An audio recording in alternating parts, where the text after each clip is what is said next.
I baptize thee, Catherine, in the name of the Father, and the Son, and the Holy Ghost. No one who had ever seen Catherine Morland in her infancy would have supposed her born to be a heroine. Her situation in life, the character of her father and mother, and her own person and disposition were all equally against her. A family of 10 children, of course, will always be called a fine family, where there are heads and arms and legs enough for the number. But the Morlands were in general very plain, and Catherine, for many years of her life, as plain as any. Neither was it very wonderful that Catherine, who had by nature nothing heroic about her, should prefer cricket and baseball to dolls and books. But by the age of 15, appearances were mending. Catherine Morland was in training for a heroine.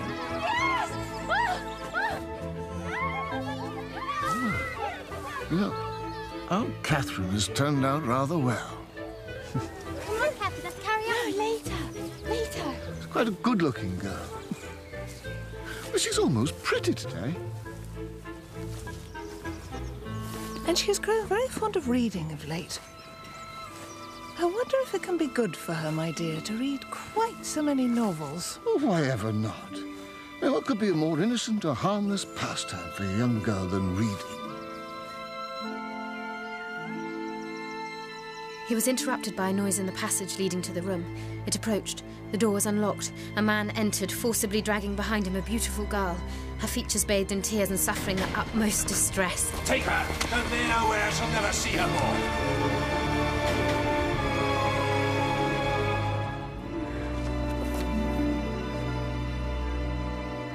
Cathy? What are you doing? Nothing. What do you want, anyway? Mr. and Mrs. Allen are here. Mother says you have to come straight away.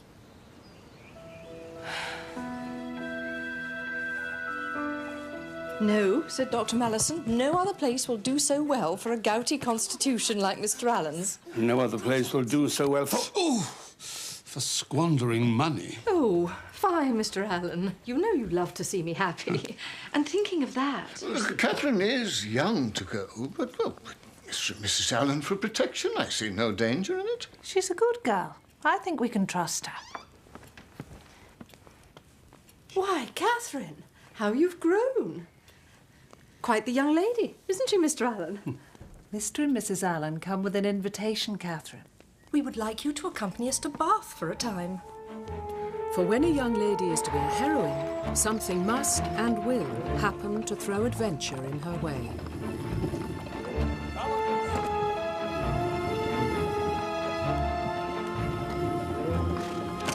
A tumult of emotion stirred in the bosom of Adeline, and fear gripped her heart that at any moment ruffians would fly upon the carriage and return her to the ignominy of her captive state.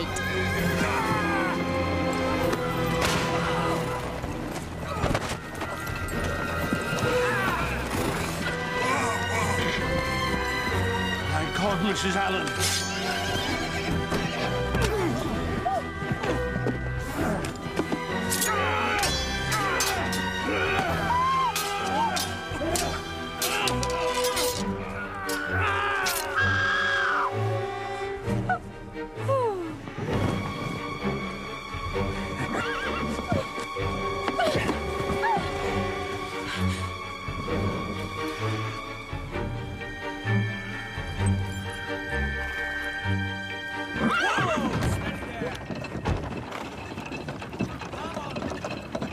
Not long now.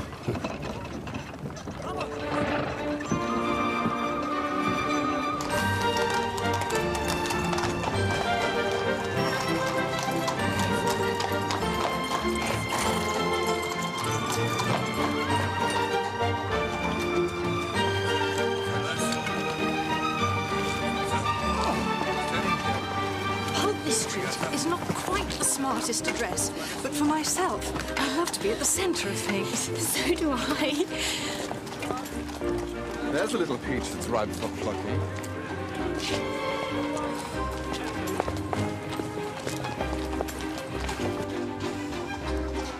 So many people. I wonder who they can be and what their stories are. Hardly worth knowing, I should say. If they choose to roam the streets, and they could be sitting at home by a good fire. Oh, Mr. Allen is so droll. He always says the opposite of what he means, for he loves good company. When shall we go into society, Mrs. Allen? I suppose it is too late this evening. Bless you, my child. We neither of us have a stitch to wear. I did bring my best frock, and my pink muslin is not too bad, I think. No. Would you have us laughed out of Bath? Resign yourself, Catherine. Shops must be visited. Money must be spent. Do you think you could bear it? Very easily, sir.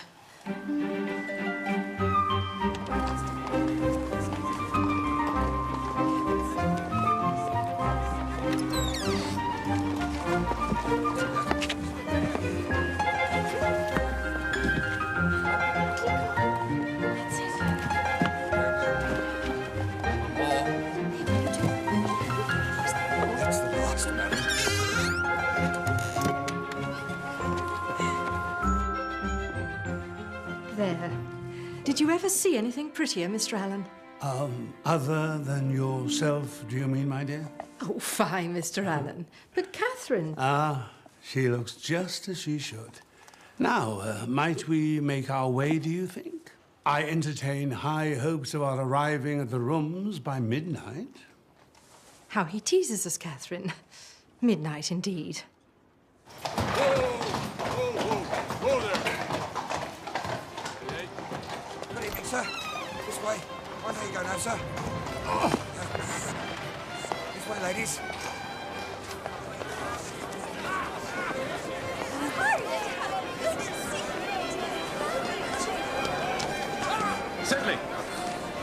Sedley!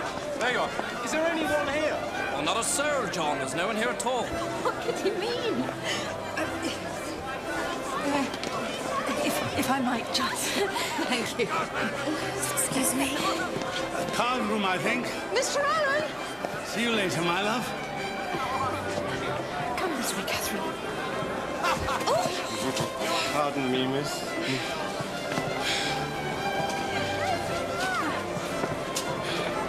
Excuse me.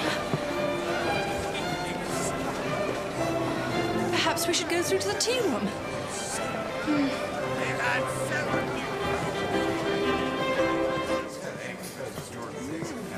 Quick, there are two places.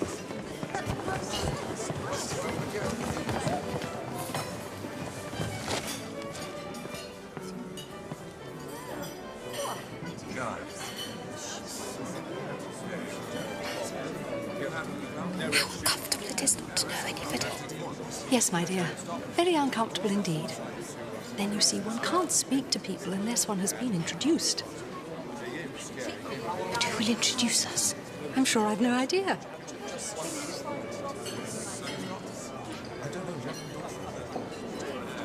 Had we not better go away? There are no tea things for us, and I think we are welcome here. Yes, it's most disagreeable. I wish we had a large acquaintance here.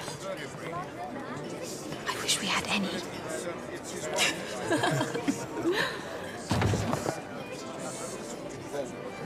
Mrs. Allen.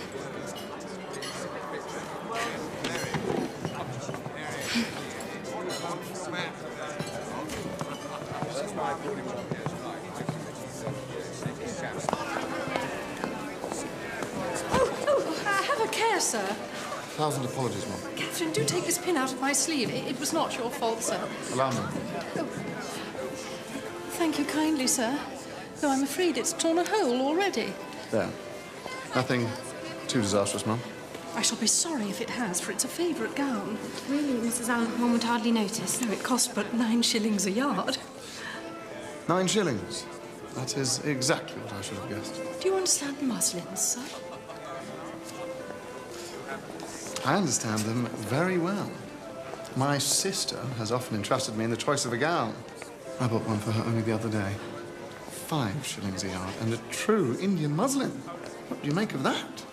Well, and I can never get Mr. Allen to tell one of my gowns from another.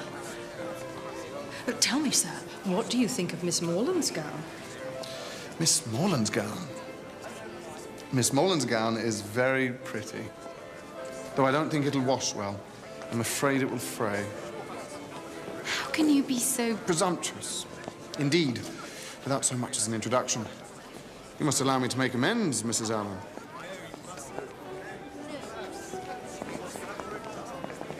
Gentlemen.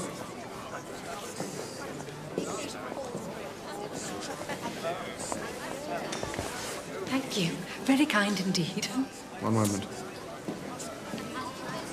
What a very... Really, I shouldn't have allowed you to speak to him as a stranger.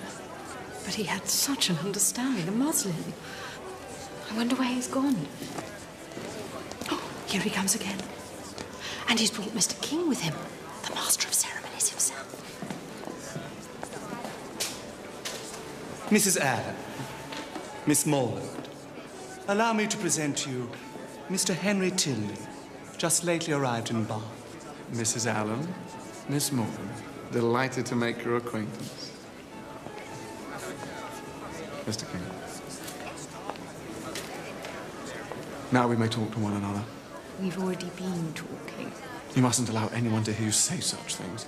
We shall all be expelled from polite society. Let it be our secret. And now, if your card is not already full, Miss Morland, might I request the pleasure of the next dance with you? With me?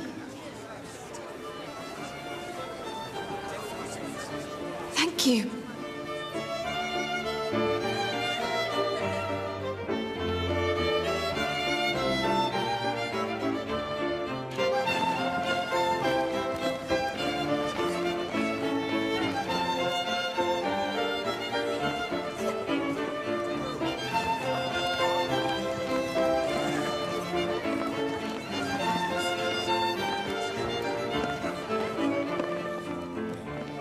Forgive me. I have been very remiss in the proper attentions of a partner. What are they? Oh, I ask you how long you've been in Bath. Have you been to the theatre, and concert, and so on? Wouldn't that be rather dull? Of course. We must do our duty. You ready? Yes. How long have you been in Bath, madam? Not long at all, sir. Were you never here before? Never, sir. Indeed. And have you been to the play? Not yet, sir. Astonishing. Concert? No. Amazing. Now tell me, are you altogether pleased with Bath, madam? Yes. I like it very well. Excellent.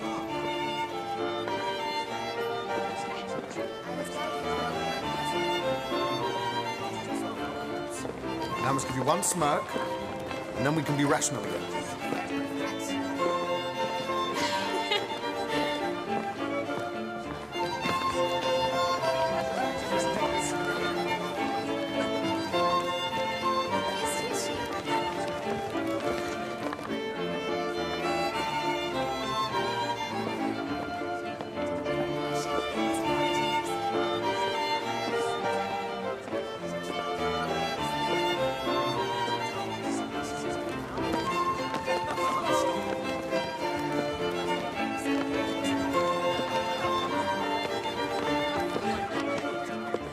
Do you know that gentleman?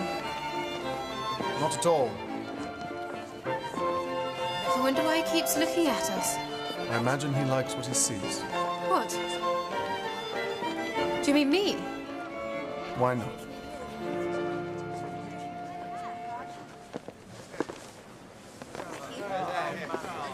So tell me, what will you write in your journal tonight? Friday went to the lower rooms, wore my sprigged muslin dress with blue trimmings. Looked very pretty, though I say so myself. Danced with one man. Was stared at by another. Much more handsome. Indeed, I shall say no such thing. Then what shall you say? Perhaps I don't keep a journal at all.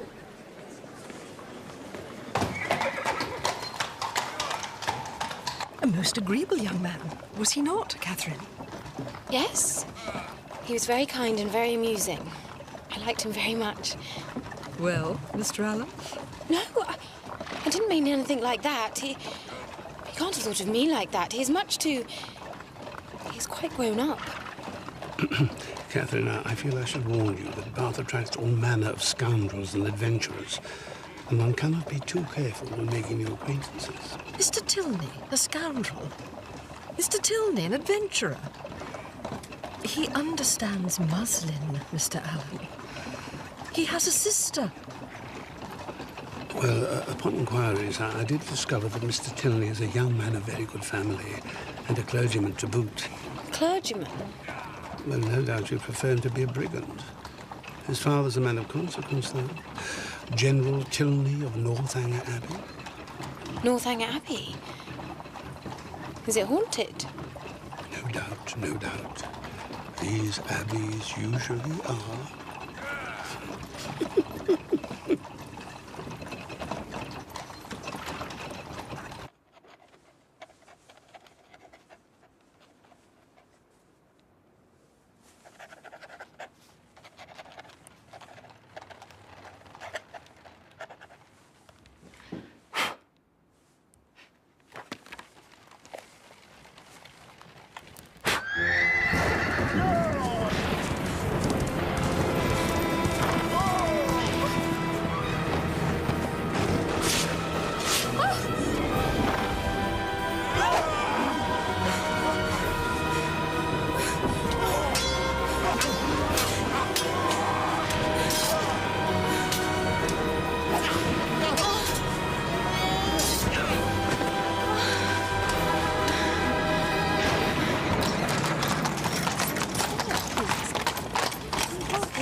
Mrs. Allen?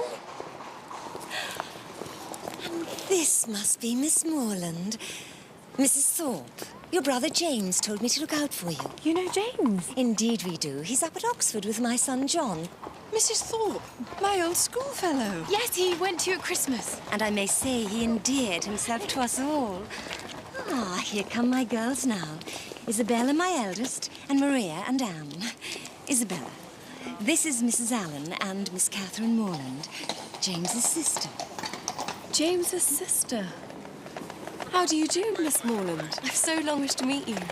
Your brother has spoken of you so affectionately. I am sure that we will be the very best of friends.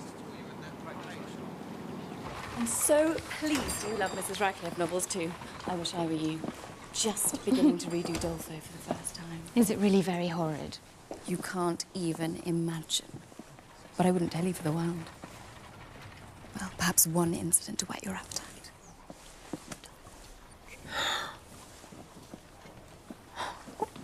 Can such things really happen? Well, just think of Lord Byron. I've heard that he is very wicked, but I don't know exactly what he's supposed to have done.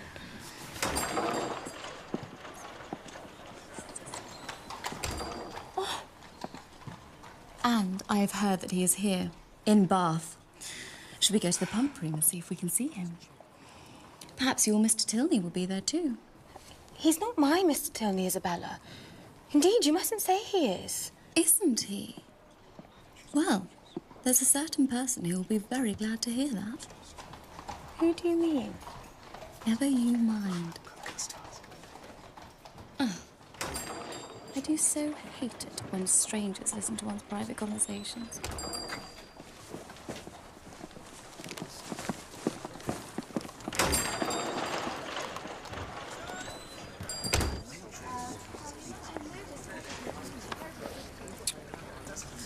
No, his name's not there. I think he must be gone from Bath. Yet he never mentioned his stay would be so short. Perhaps it's just as well. My brother John says the whole family is very bad. The eldest son as bad as Lord Byron, John says. Surely he's mistaken. Mr. Tilney couldn't have been kinder or more gentlemanlike. Appearances often deceive, you know. But he is a clergyman. That signifies nothing these days.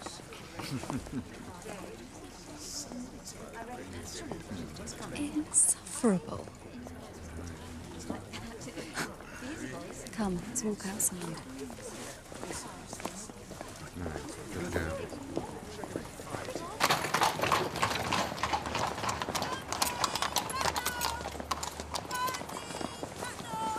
Are they following?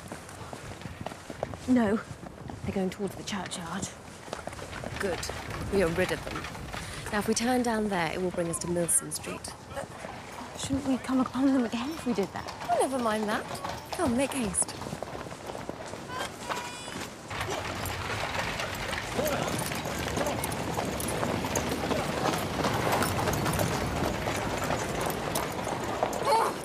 Odious carriages, I detest them. Isabella! Oh, how delightful! Mr. Morland and my brother John. James! I didn't know you were coming to Bath. Thorpe's idea, and when I remembered you were here, and you, Miss Thorpe, nothing would have kept me away. I'm very happy to see you again. And I you. Miss Morland? My good friend John Thorpe. Enchanté. I had the pleasure of seeing you dance the other evening. Yes, I remember. I hope I may have the pleasure of dancing with you myself before too long. We were just walking towards Edgar's buildings. Were you? Well then, damn it, we'll walk along with you. Miss Morland? Are you fond of an open carriage, Miss Morland? Yes, very. Well, would you permit me to drive you up Lansdowne Hill one day this week? Thank you. You're very kind. But would it be proper? Damn it, this is Bath. You know, everything's more free and easy in Bath.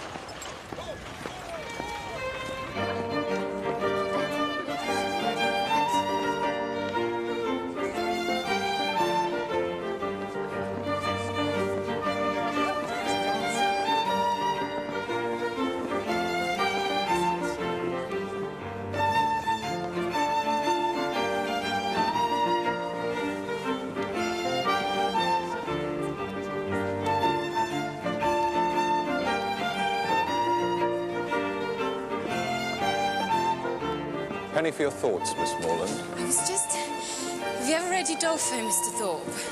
Udolpho? Lord. No, I never read novels. I leave all that to Isabella. I read The Monk the other day, now. Monk? Is it as shocking as everybody says? Oh, you can borrow it if you care to. Hot stuff, you know.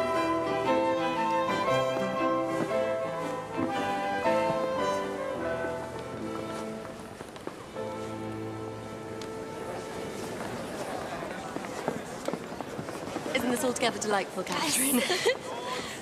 What's that? Jig it again?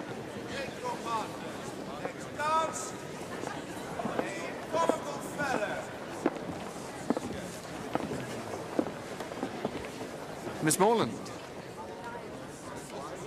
allow me to introduce Ellen, my sister.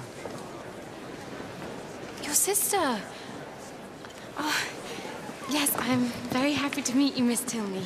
And are you? Henry has told me so much about you. You can't imagine how surprised I was to see your brother again.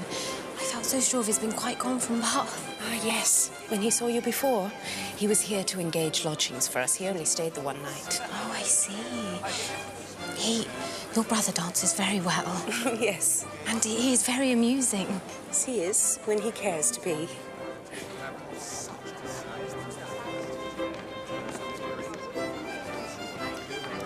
Do you know that gentleman talking to Mr. Tilney?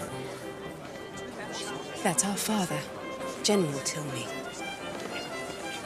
He looks as if he were displeased with us. It is only his way. And is your mother here with you in Bath as well? Our mother is dead. So this is your first time in Bath. Do you like it? Very much indeed. There are some very pretty walks round about. Henry and I walk most mornings. Should you care to join us one day? Yes. More than anything in the world, I love long walks.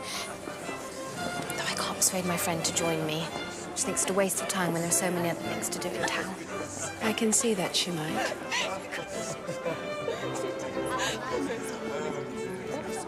In that case, shall we say tomorrow at 12, unless it rains? Yes, Catherine. You simply must hear this. Come quickly. Excuse me.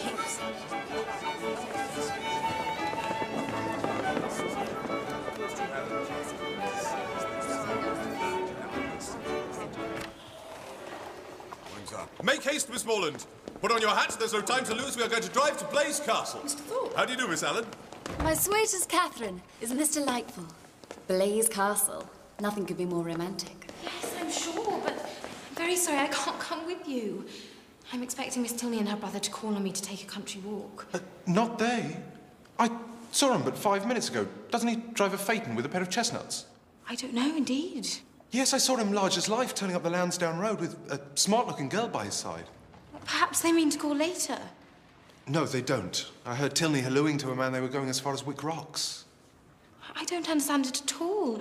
Miss Tilney promised. My dear one, in this false world, people often make promises they have little intention of keeping.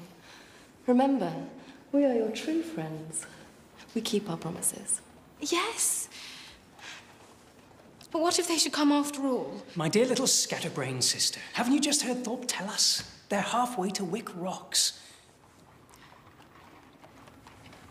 Then perhaps I should come with you.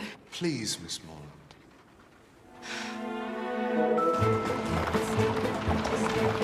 Goes very nice, doesn't she? Smooth as silk. How do you do, sir?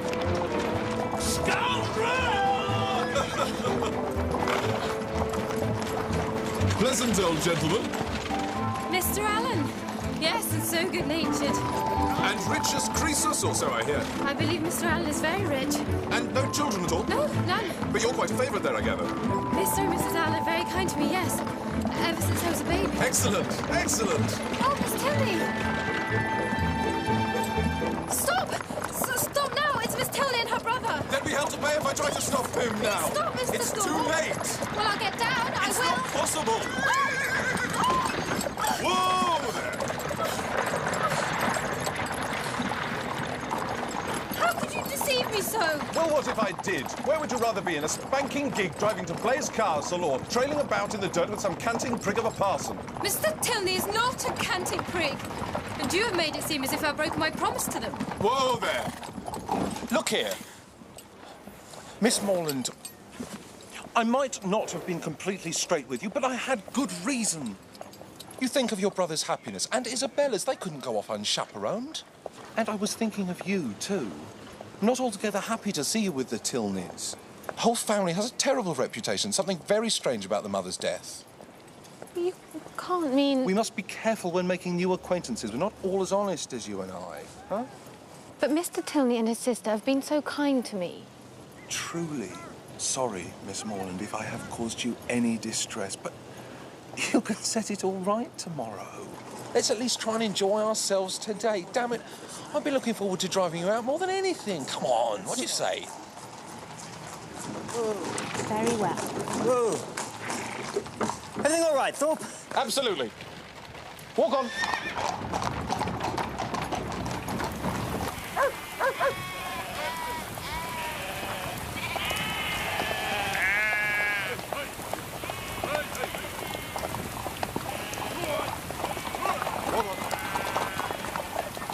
I say, sir, move your sheep, please.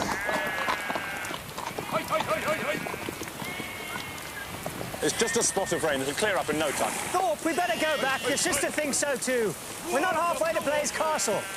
Very well, as you wish. It's all one to me. Honestly, if your brother hadn't such a damn beast to drive, we'd been at Blaze this half hour gone. Will you move your sheep? I need to turn. Take my bloody time. Come on, girl.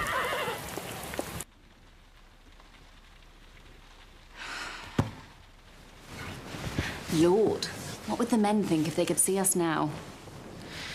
How can I ever face the Tonys again? Now, you mustn't be cross with John, dearest one. Do you know he told me he liked you better than any girl he had ever seen? And he thinks you're the prettiest girl in Bath.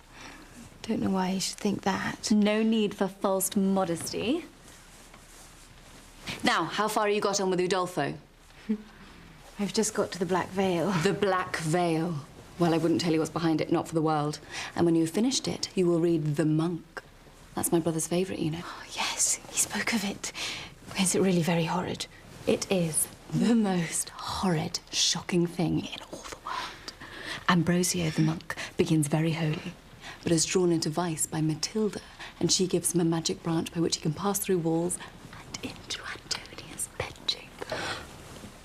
but it is too shocking. I should blush to tell you. You must read it yourself.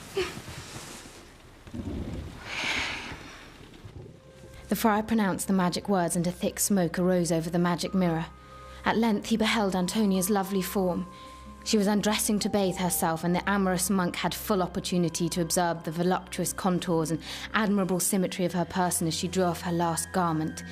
At this moment a tame linnet flew towards her, nestled its head between her breasts, and nibbled them in wanton play. Ambrosio could bear no more. The blood boiled in his veins, and a raging fire rushed through his limbs. "I must possess her," he cried. "No, no, Ambrosio. I shall no longer be able to combat my passions. I am convinced with every moment that I have but one alternative. I must enjoy you or die."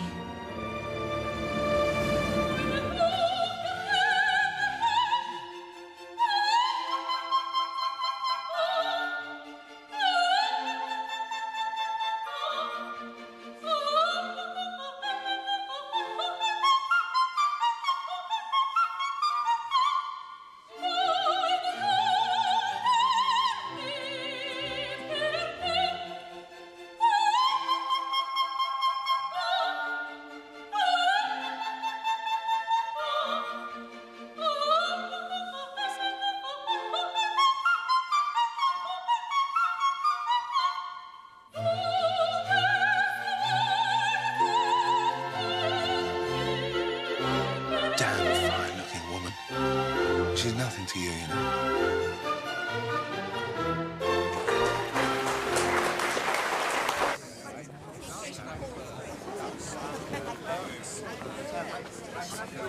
Miss Morland, Mrs. Allen, Mr. Allen. Mr. Tilney, you must have thought me so rude, but they told me you'd gone out in a phaeton, and then when I saw you, I begged Mr. Thorpe to stop, but he only went faster. If only it's so done, I would have jumped out and run back to you. Please believe me, I would 10,000 times rather have been with you. Are you and Miss Tilney really very angry with me? I must confess I felt a little slighted, but my sister was quite sure there was some misunderstanding. Eleanor, you were right, as usual. Miss Morland is not to blame. She was abducted by force. No, not exactly, but truly, I did try to make him stop. Don't tease her, Henry. You were quite cast down when you thought Miss Morland preferred the company of others to your own. Perhaps she still does. No, indeed. Well, that is... Then may I renew our invitation? Shall we say the day after tomorrow for our walk? Yes. Miss Catherine Raymond, very amiable girl, very rich too. Ward of a Mr. Allen who made a fortune in trade. And with no one to spend it on but her, she'll bring a deal of money to her marriage. When the old man pops off, she'll be one of the richest women in the country. Obliged to you, sir. Thorpe. John Thorpe. Delighted to have been... Mr. Thorpe, perhaps you'd introduce me to the young lady. Miss Morland, this is General Tilney.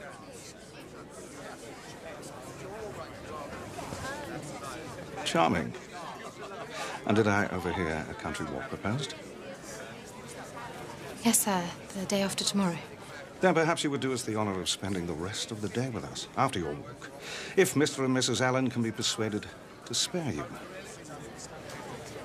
I'm sure they'd be happy to spare me, sir. And I'd have great pleasure in coming. Excellent. I shall look forward to making your better acquaintance, Miss Morland.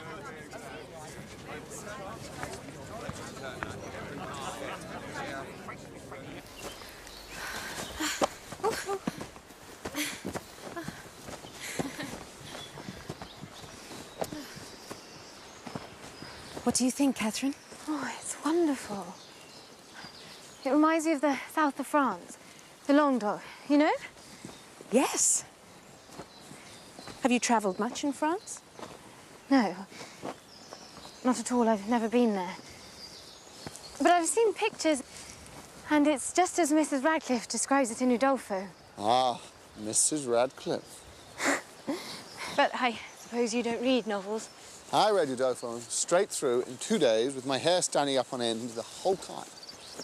I often think there's more life and truth and feeling in a good novel than in 100 dull sermons. Do you really believe that? Oh, go on. Don't wait for me. Why should you think I don't believe it? Because I think you like to tease me. Because the real world's different from the world in stories. Is it? Of course it is. I love to read Mrs. Radcliffe, but I don't think the real world's full of murders and abductions and ghosts with clanking chains and seductions and everything. Well, not in Fullerton, anyway. Perhaps not quite so many murders and abductions.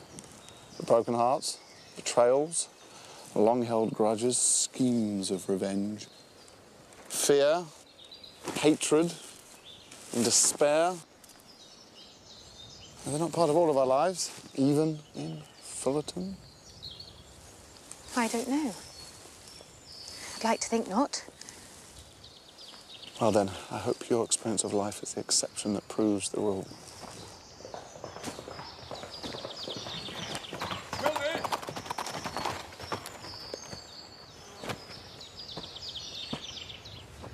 Forgive me, Tilney, for interrupting your walk.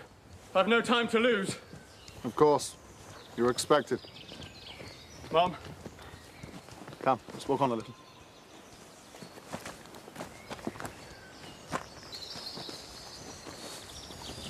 That gentleman was a close acquaintance of ours, a very good friend. He was obliged to leave the country at short notice.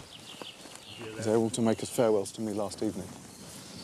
But was no doubt anxious to say goodbye to my sister, too, before he left.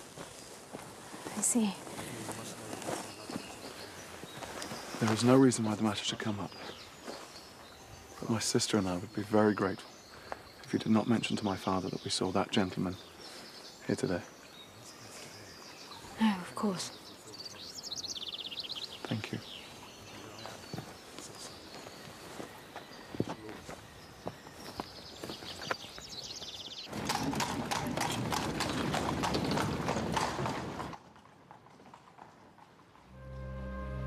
The monk reeled from the unholy sight.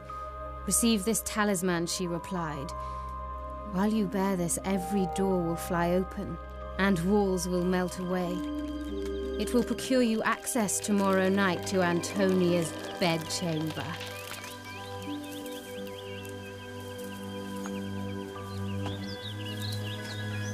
Miss Morland.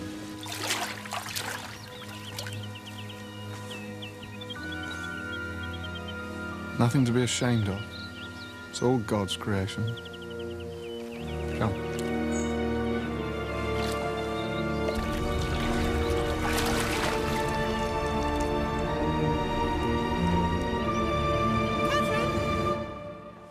Catherine!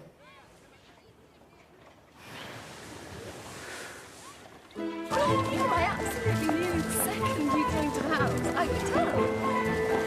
And the way you spoke to my mother, I could just... It was almost like fate.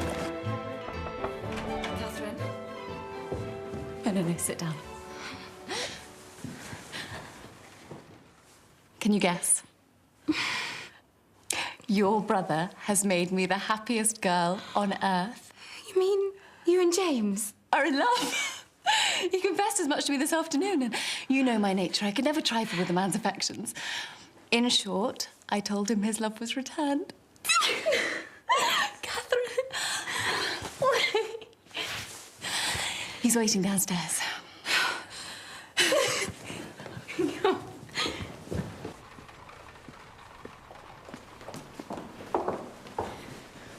I know I needn't ask whether you approve, Catherine. No, indeed. Though I'm surprised. It's all happened so quickly. Not so. I believe I've been in love with your friend since the first time I set eyes on her. and I. The very first day he came to us last Christmas. The very first moment. I remember I wore this yellow gown. My hair was up in braids. I'm come to say goodbye, Catherine. I'm going straight to Fullerton to seek our parents' consent. Ah, Morland, there you are. Miss Morland, sadly, I too must take my leave for the present. Just for the present. I'm going to accompany James to Fullerton and then on to town to help him choose a ring. Perhaps I might look for one for myself while I'm there. Do you think I should?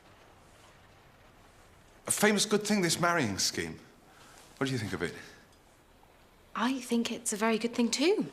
I'm so pleased to hear you say that. Did you ever hear the old song, going to one wedding brings on another. Perhaps you and I might try the truth of that. I shall think of you when I'm in town. Come along, James. We must tear ourselves away. Go. Go, perhaps forever. Isabella, whatever do you mean? Your mother and father, what will they say?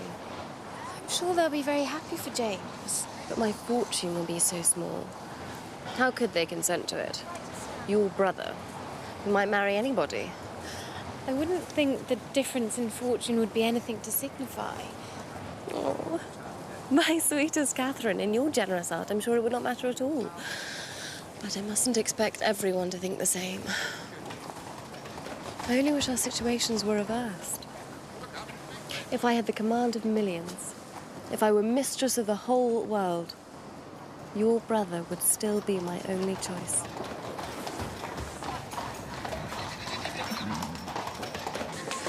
Now, Catherine, you know I'm only here for your sake. You know my heart is 40 miles away. And as for dancing, don't mention it, I beg you. It is quite out of the question. I dare say Charles Hodge will plague me to death about it, but I shall cut him very short, I can tell you. I wonder where he is. Miss Jane will tell me. Do you believe he's coming to talk to you? Miss Morland.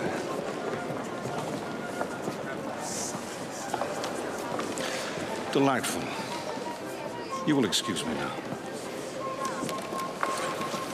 Excellent. Miss Morland, allow me to introduce my brother, Captain Tillman. Charmed.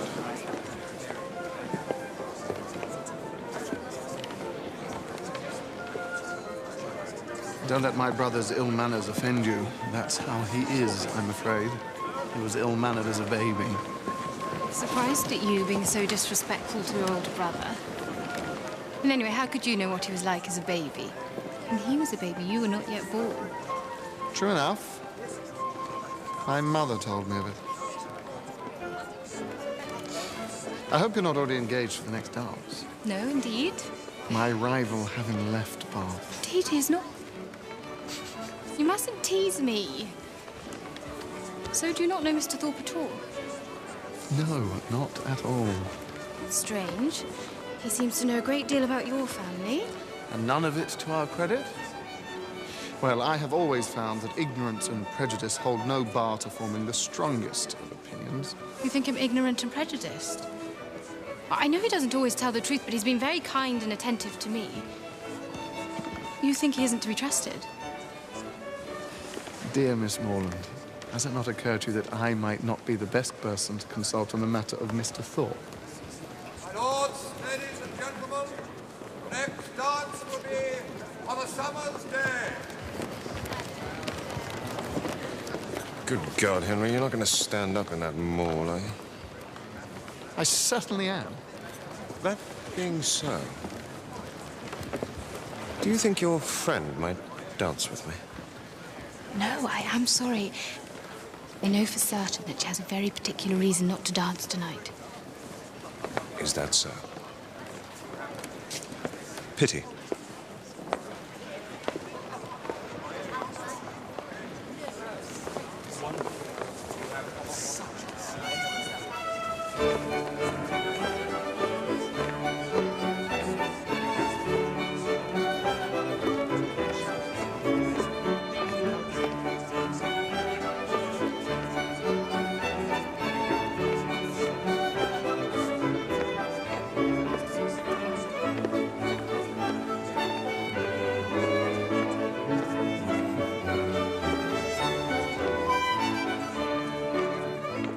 Why are you smiling? Look there.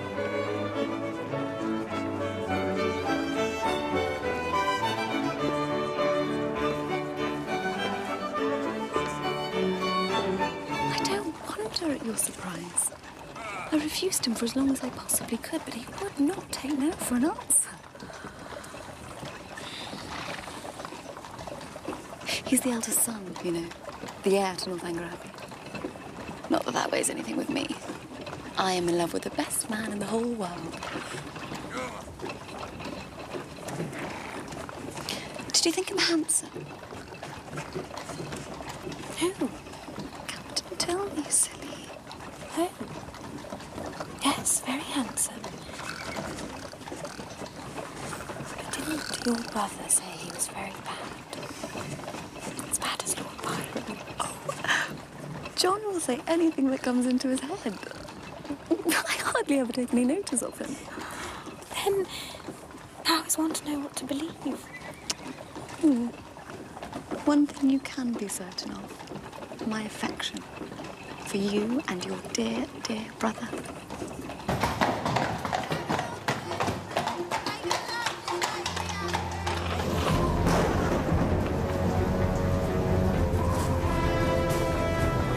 Catherine! Catherine, help me, for God's sake!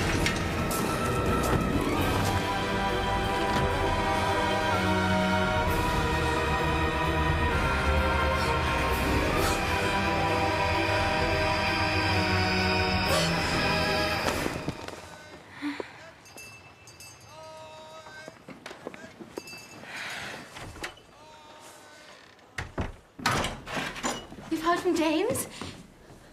And my parents have consented? Yes. Your father has been very good. James is to have a living worth £400 a year as soon as he's old enough to take it. But that won't be for another 2 years, so we must wait that long before we marry. It seems it wasn't possible for your father to do anything for us immediately. I'm sure Mr. Morland has behaved vastly handsome. If he finds he can do more by and by, I dare say he will. And Isabella's wishes are so moderate. For myself, it's nothing. I never think of myself, but poor James. £400 a year is hardly enough for the common necessaries of life. But I suppose everybody has the right to do what they like with their own money. I'm very sure that my father has promised as much as he can afford. But Mr. Allen, I was sure, would do something for James. Perhaps he does not approve of his choice of bride. Why should Mr. Allen do anything for James? Or for any of us? It was very kind of Mr. and Mrs. Allen to bring me to Bath, but none of us has any expectations from Mr. Allen.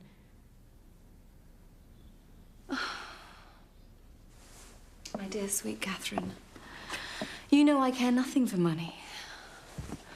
If we could only be married tomorrow, I would be happy to live on £50 a year. But that's the sting. That's why you find me so cast down.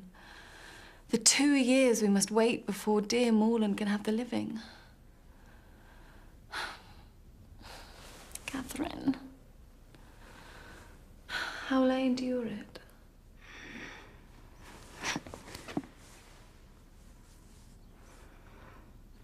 I can well understand how she feels. 2 years is a long time. But at least she can marry the man she loves. Not everyone is so fortunate. No, I suppose not. How sad that is. Yes, it is. But how many couples marry for love? I believe my mother and father love each other even more than they love us. And they love us very much. When I was a little girl, I used to think it was like that for everyone. It was only when I started to read novels that I realised it was not. I shouldn't have thought one would have to read novels to find that out. I think you have had quite a dangerous upbringing. Dangerous? How? Well, it's as Henry says. You've been brought up to believe that everyone is as pure in heart as you are. I don't think I'm very pure in heart. Really, why? I have the most terrible dreams sometimes.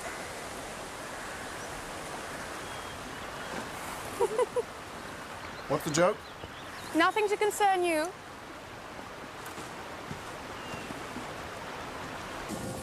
I love our walks.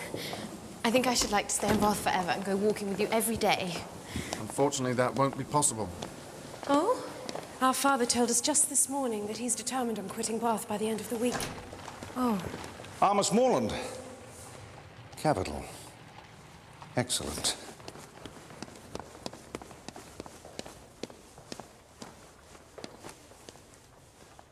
Can you, Miss Morland, be prevailed on to quit this scene of public triumph and oblige us with your company at Northanger Abbey? Northanger Abbey? Well, Miss Morland, what do you say? I'm very honoured, sir. If Mr. and Mrs. Allen agree, I should be delighted to accept.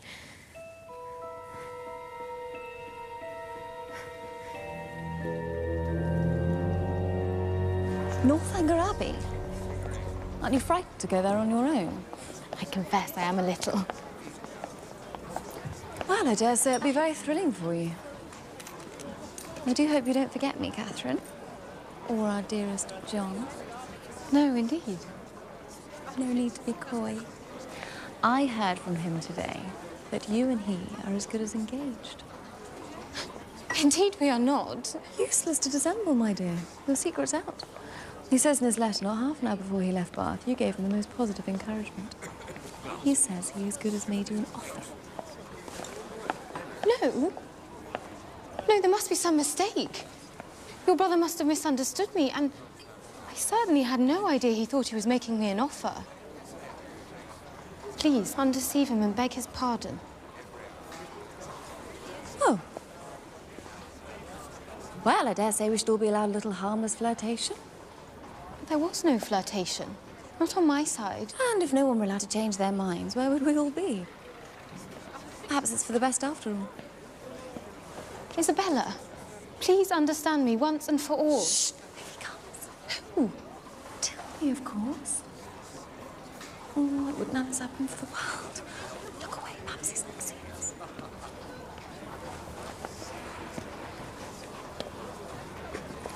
What? Always to be watched? In person or by proxy? Nonsense. My spirit, you know, is pretty independent. I wish your heart were independent. That would be enough for me. My heart? What can you have to do with hearts? None of you men have hearts.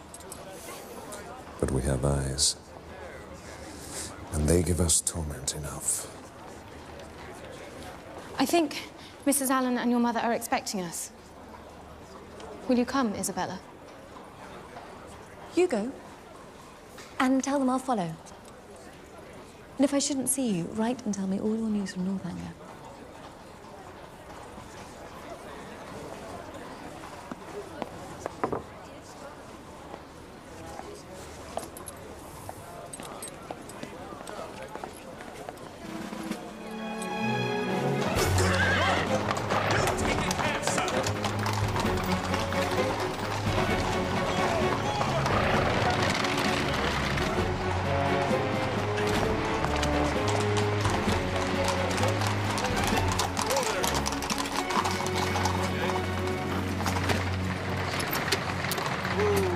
Come along there. 4 minutes late already, coming from Milsom Street. I'm sure Miss Morland won't keep you waiting, Father. Oh, Catherine, my dear, quickly. They're here. How grand. A chase and 4. You never aspired to that, Mr. Allen. No, indeed. Well, Catherine, we shall miss you. Thank you for all your kindness. It has been such a happy time. There, my dear. I shall be sharp about it. These great folks don't like to be kept waiting.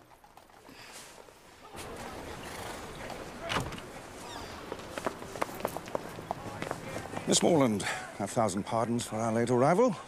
My eldest son must bear the blame. He stays on in Bath. Now, my dear Miss Morland, I have a proposal. As it is a fine day, how should you like to travel in the curricle with my son Henry? You will enjoy the air and be better able to see the country. It is, of course, entirely up to you. I should like that very much.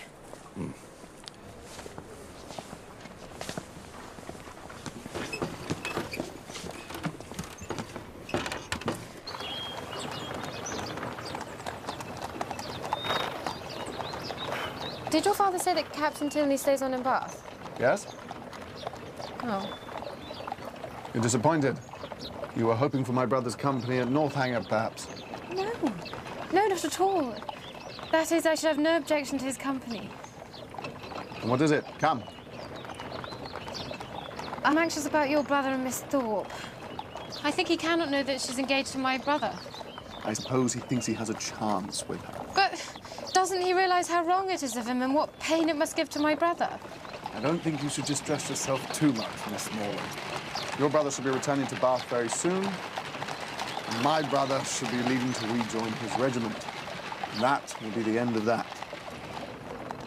Now, look there.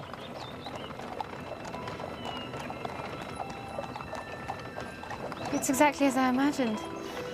It's just like what one reads about. Are you prepared to encounter all of its horrors? Horrors? Is Northanger haunted, then? Well, that's just the least of it. Dungeons and sliding panels, skeletons, strange, unearthly cries in the night that pierce your very soul. And vampires? Don't say vampires. I could bear anything but not vampires. Miss Morland, I do believe you're teasing me now. But if I was to say there is a kind of vampirism...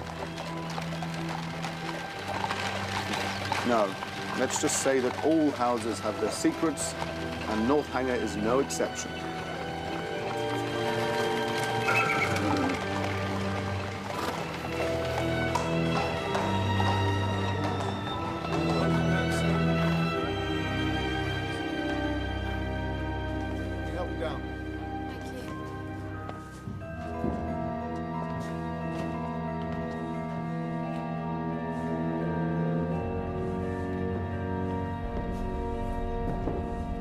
Miss Morland, welcome to Northanger Abbey.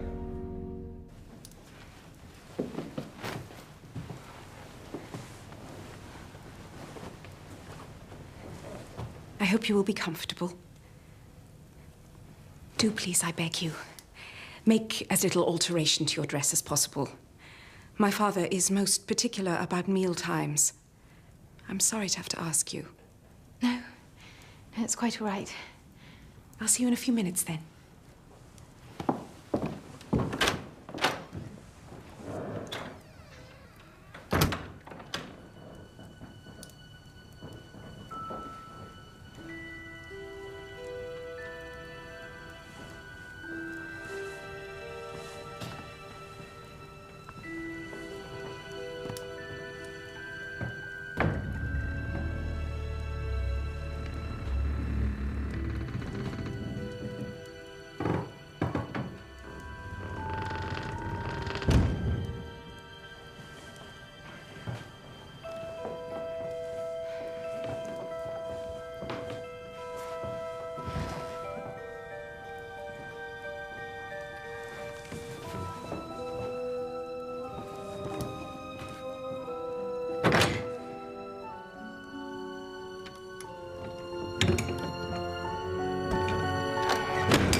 If you please. Miss Tilney says, do you need any help, miss? Oh, no. No, thank you.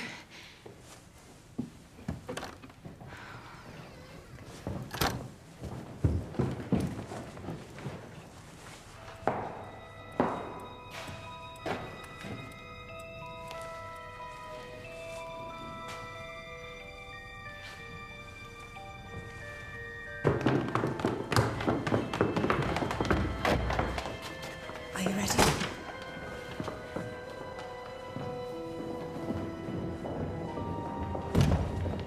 So sorry. Miss Morland, charming. Dinner to be on the table directly!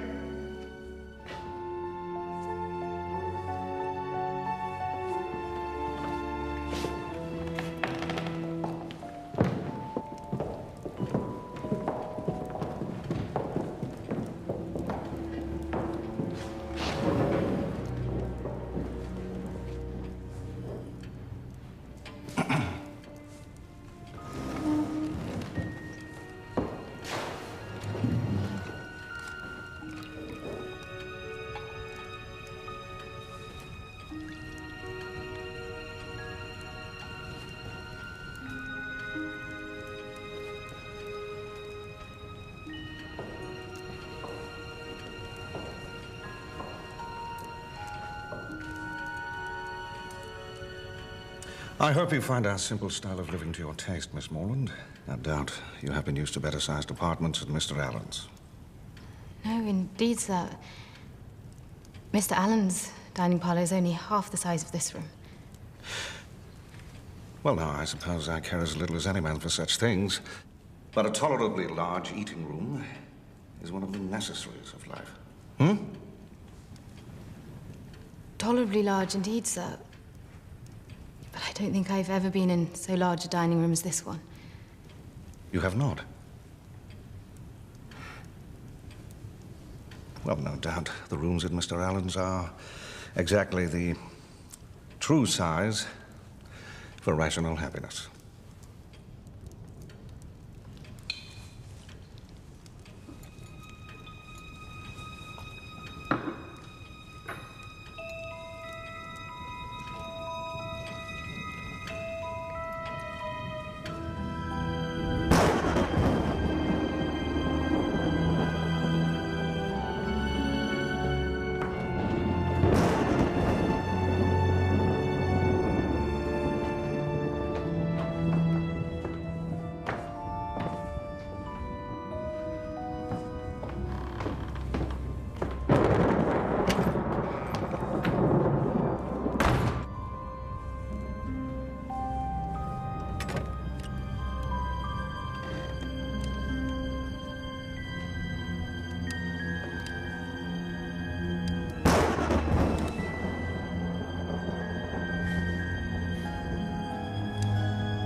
Boy, whatever are these old things?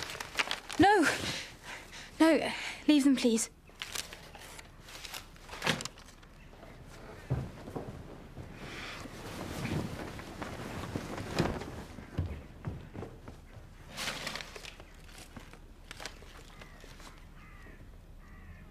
Shirts, stockings, cravats.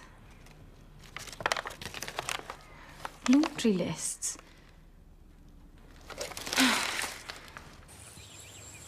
This was my mother's favourite place. I used to walk so often here with her. Though I never loved it then, as I have loved it since. Her death must have been a great affliction. A great and increasing one. What was she like? Did she look like you? I wish I could show you her portrait. It hangs in her private chamber. I suppose you were with her to the last? No. I was away from home when she died. Her illness was sudden and short, and before I arrived, it was all over.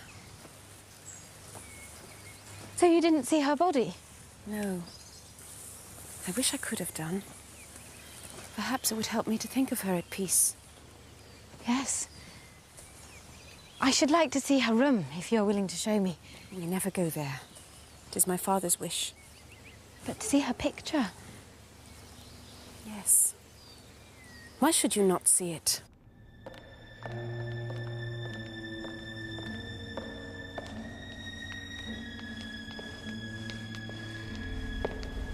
What do you do there? I was going to show Miss Morland Mother's... There is nothing to interest Miss Morland in this part of the house. I'm surprised at you, Eleanor.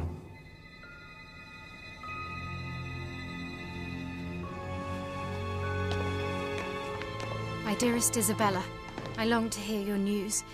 I hope everything is well with you and with James, and that your brother is not too much offended with me. Northanger Abbey is all that I expected it to be, and Eleanor and her brother very kind. Oh, Isabella, I fear that this house holds a terrible secret relating to the death of Mrs. Tilney. Here I am! I cannot write more now. Send me your news. Your loving friend, Catherine.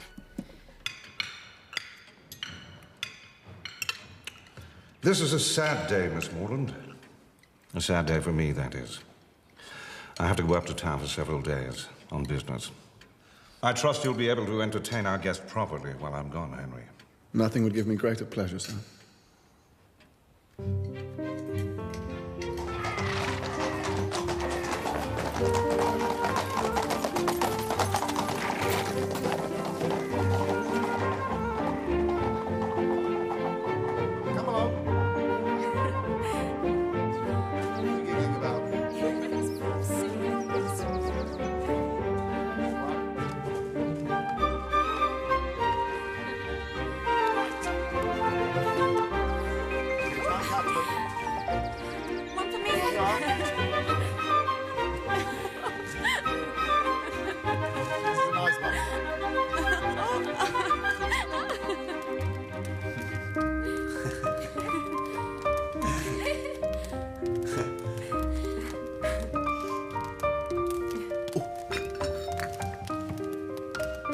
I thought I might show you Woodston tomorrow, if you'd like to. It's nothing to Northanger, of course, just a country vicarage, but I'm very fond of it. I'd love to.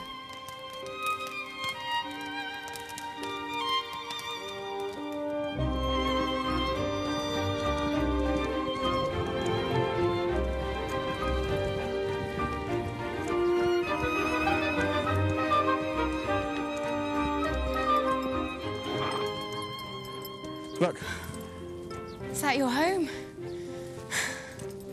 It's lovely. Very glad you think so.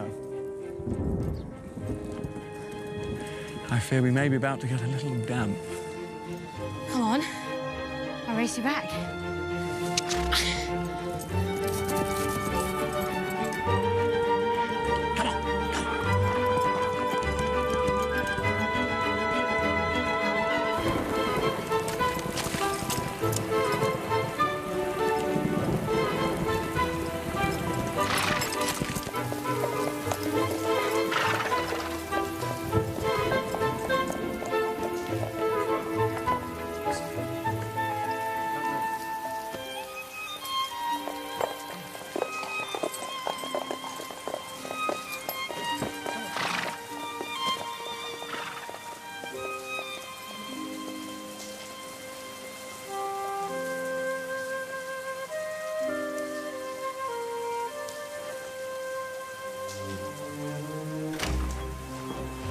The state of the pair of you.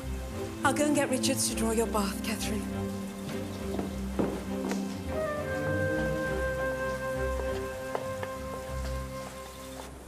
When we were coming to Northanger Abbey, you said that the house held secrets. Did I? And have you discovered any dreadful revelations yet? No, but I'd like to know what you meant. I think that shall have to remain a secret. A secret once explained loses all of its charms and all of its danger, too. Why don't you imagine the worst thing you can and write your own Gothic romance about it? Northanger Abbey would make a very good title, don't you think? Now you're mocking me. But I can't help feeling that this house is not a happy one. Not since our mother died. And even before then. I envy you your happy childhood. My brother Frederick is well enough, I think, sowing his wild oats, but soon he shall have to make an advantageous match. My sister is not happy. Remember the man we met on a country walk? He's a good friend of mine. He's a lot more than that to my sister. But our father has refused to sanction the match. Edward is only a second son, and Eleanor must marry the heir to a rich estate. And you? Well, if I'm to retain my father's favour, I must marry a fortune too. And shall you? I always hoped I'd be lucky. The girl I fell in love with would come with a fortune attached. And if she should not? Then that would be a very stern test of my character.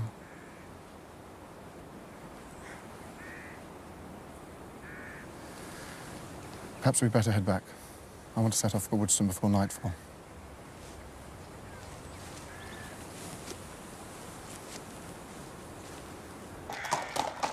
tomorrow for dinner!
Might I ask how you come to be here all alone?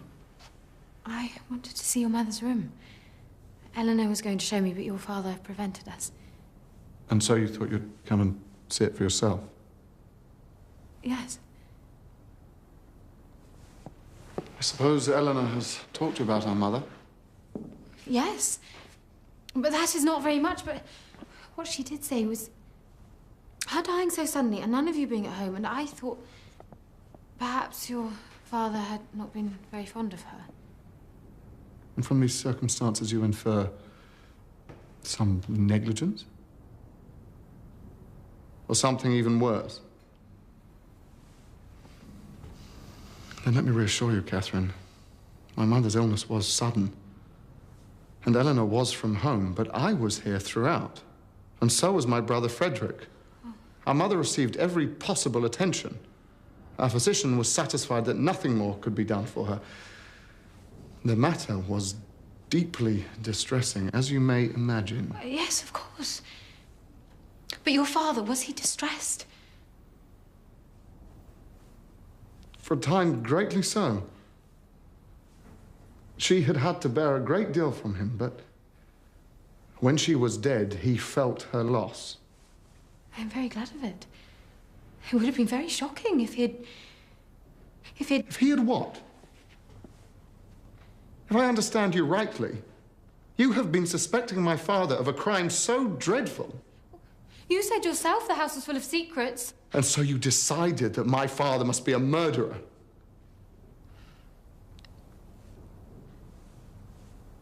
And to you, at least, he's shown nothing but kindness. Catherine, how could you? What sort of a fevered imagination must you have?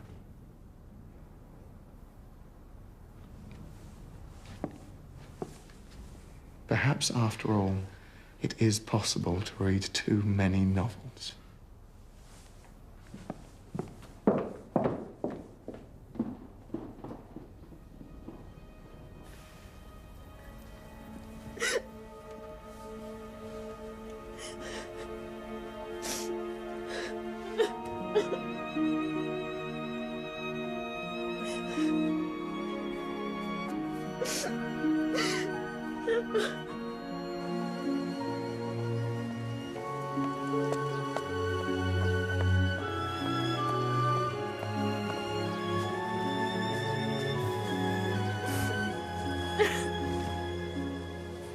Look, Catherine.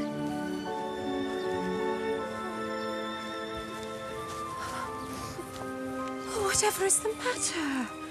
I can't tell you. Please don't make me. I have been so wickedly foolish, and your brother knows of it, and now he will hate me for it, and so will you when he tells you. Oh, my dear Catherine, I am quite sure that nothing you could do could make me hate you, or Henry either. I saw his face. I know. He will never, ever respect me again. Oh, come, perhaps it's not as bad as you think. Look, here is a letter for you. It'll be from Isabella. Oh. No, it is my brother's handwriting.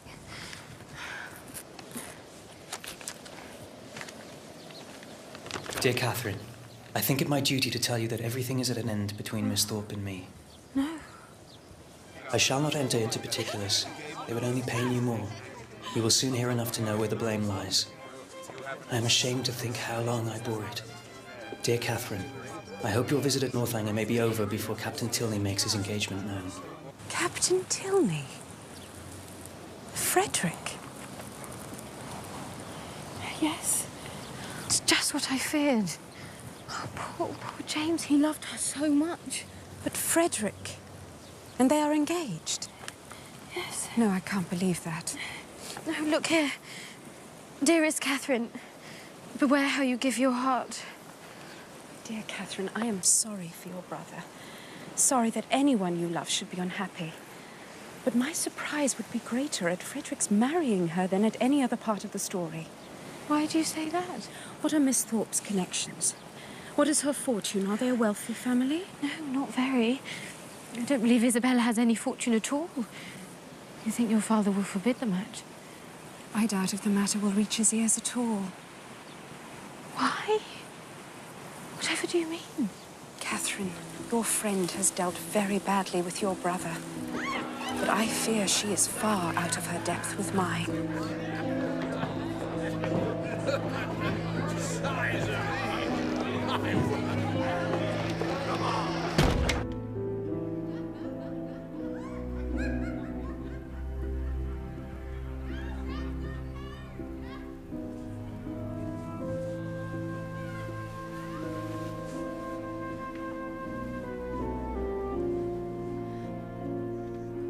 And are we engaged?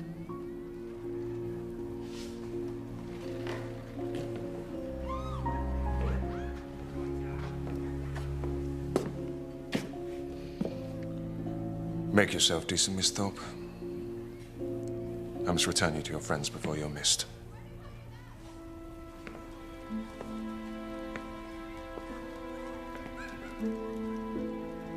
My dearest Catherine, thank God we leave this vile place tomorrow. Since you went away, I've had no pleasure in it, and everybody one cares for is gone. I'm quite uneasy about your dear brother, and am fearful of some misunderstanding. You will write to him and set everything right. He is the only man I ever did or could love, and I know you will convince him of it. I most certainly shan't. So, Frederick is safe from her. I can't say I'm surprised. Aren't you? I am very. I wish I'd never known her. It will soon be as if you never had. There's one thing I can't understand. What has Captain Tilney been about all this time? Why should he pay her such attentions and then fly off himself? He has his vanity as well as Miss Thorpe. And he is accustomed to having his way. Though I am surprised he should have stooped to such an easy conquest. Really? Then I'm sorry for Isabella. I am sure she will be over it soon enough. I hope I don't need to tell you that his brother has a very different character. Henry has the best and truest heart in the world.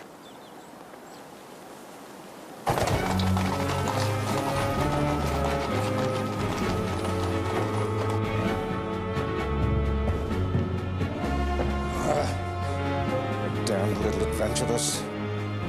Eleanor! Eleanor! Now! I said now! Eleanor, whatever can the matter be? Come. Sit down, you are not well. Dear Catherine, I am well. God, how shall I tell you? It's not concerning Henry. No, not Henry. It is my father himself. My father has recollected an engagement that takes our whole family away on Monday. Explanation and apology are impossible. My dear Eleanor, don't be so distressed. I'm not offended. I can be ready to leave on Monday.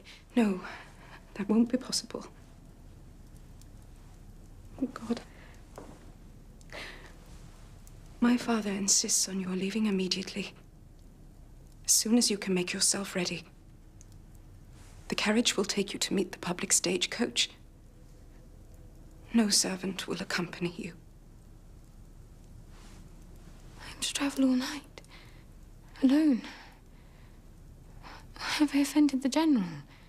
I have never seen him more angry. Your brother must have been so angry with me. He told your father what I did, what I suspected. I deserve to be sent home in disgrace. You are wrong. I know my father's reasons, and they do him no credit. To turn you out in the middle of the night, well, truly, I fear for your safety. The journey is nothing. But have you enough money to pay your way? I never thought of that. Well, there at least I can help you. Oh, Catherine, I am so sorry. I deserve it. I deserve it all. Catherine, I implore you, please take whatever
Goodbye, Catherine.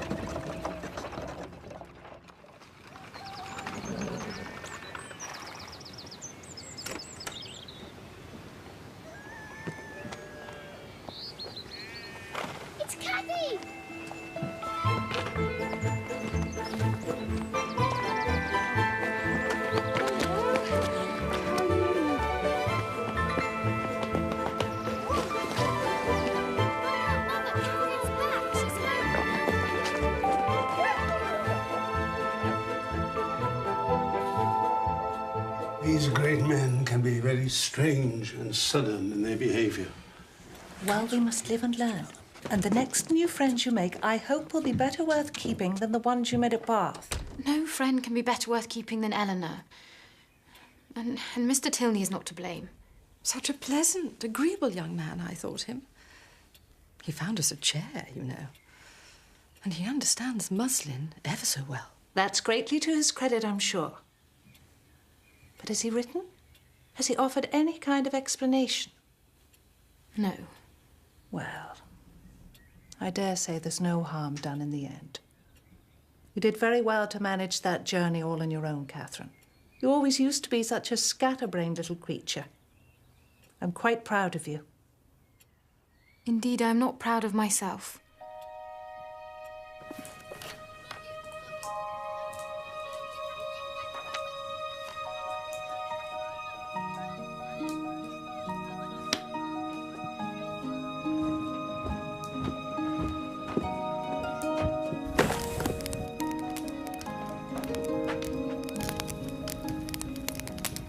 What was the Abbey like?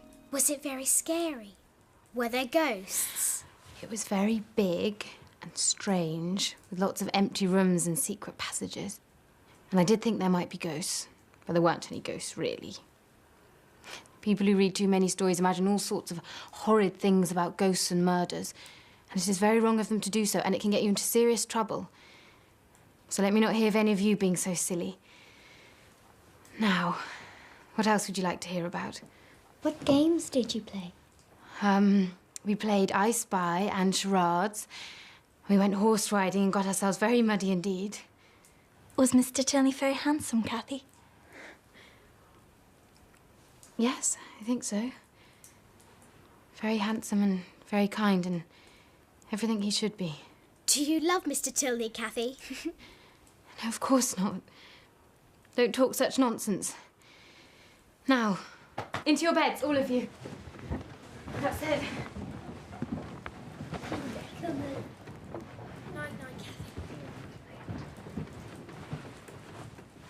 Night, Cathy.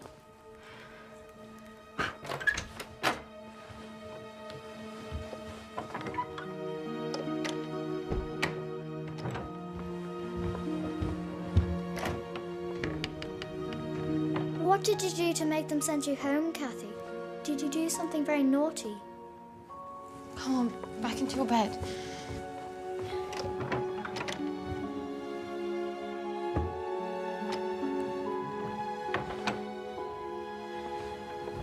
Cathy?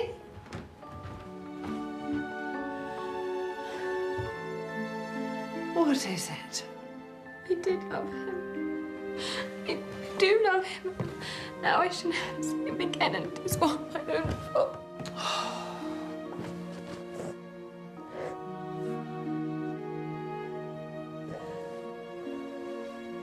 10. Men went to the fen to get back. Very good. Cathy! Cathy! Cathy! It's a man on a white horse.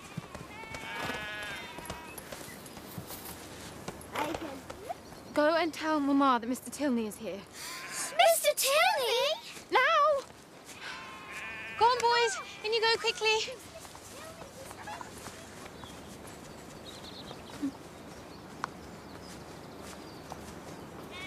I'm so ashamed of what I said, what I thought. No. It's I who should apologise. There's nothing you have said or thought that could justify the way you have been treated. But you were angry with me, and rightly so. I was angry with you, but that is long past. Your imagination may be overactive, but your instinct was true. Our mother did suffer grievously, and at the hands of our father. Do you remember I spoke of a kind of vampirism? Yes. Perhaps it was stupid to express it so, but we did watch him drain the life out of her with his coldness and his cruelty. He married her for her money, you see. She thought it was for love. It was a long time until she knew his heart was cold. No vampires, no blood. The worst crimes are the crimes of the heart. It was stupid and wicked of me to think such things as I did.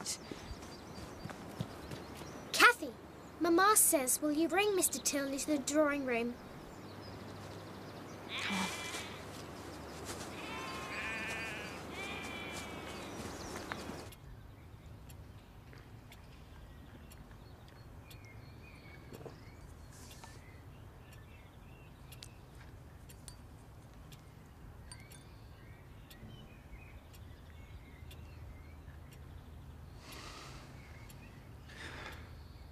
Mrs. Morland, after what has happened, I have little right to expect a welcome at Fullerton. You had no part in what happened, Mr. Tilney. And Catherine is as you see her. No harm done. Any friends of our children are welcome here.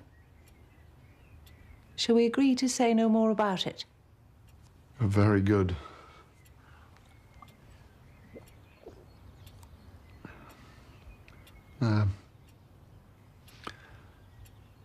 Are Mr. and Mrs. Allen now at Fullerton?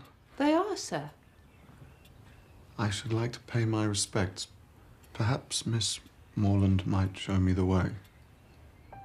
But you can see their house from the window. Hush, Lucy. I'm sure Catherine will be happy to show you Mr. Tilney. He thought I was rich.